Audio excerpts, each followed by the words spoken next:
Hello all. Weather చాలా చల్లగా ఉంది. ఈ టైంలో మొక్కజొన్న మసాలా గారెలు వేసుకొని తింటే చాలా టేస్టీగా ఉంటుంది. చాలా సింపుల్‌గా ప్రిపేర్ చేసుకోవచ్చు.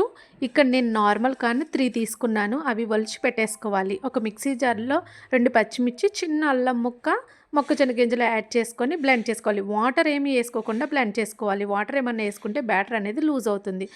ఒక ఆనియన్‌ను, కరివేపాకు చిన్న ముక్కలుగా కట్ చేసుకొని యాడ్ చేసుకోవాలి. అలాగే హాఫ్ టేబుల్ స్పూన్ జీలకర్ర, half table spoon salt add చేసుకొని మొత్తం మంచిగా మిక్స్ చేసుకోవాలి. ఒకసారి లడ్డూలా ప్రిపేర్ చేసుకొని చూసుకోవాలి. ఆ కన్సిస్టెన్సీ ఉందో లేదో. లూజ్‌గా ఉంటే గనక కొంచెం బియ్యపిండి యాడ్ చేసుకోండి.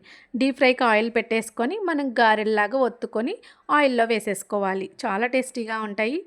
ఈ మొక్కజొన్నలతోనే స్వీట్ గారెలు కూడా చేసుకోవచ్చు. దానికైతే బెల్లం యాడ్ చేసుకోవాలి. ఇలా మసాలా గారెలు, స్వీట్ గారెలు ఈ 2 కూడా చాలా టేస్టీగా ఉంటాయండి. తినే కొద్దీ తినాలనిపిస్తూ ఉంటుంది. సో, ఇలా ఆయిల్‌లో వేసుకున్న తర్వాత 2 సైడ్స్ మంచిగా ఫ్రై చేసుకొని ఒక పేపర్‌లోకి తీసేసుకొని సర్వ్ చేసేసుకోవటమే. వేడి వేడిగా మసాలా మొక్కజొన్న గారెలు రెడీ అయిపోతాయి. ఈ వీడియో మీకు నచ్చినట్లయితే సబ్స్క్రైబ్ చేసుకోండి. Thank you for watching.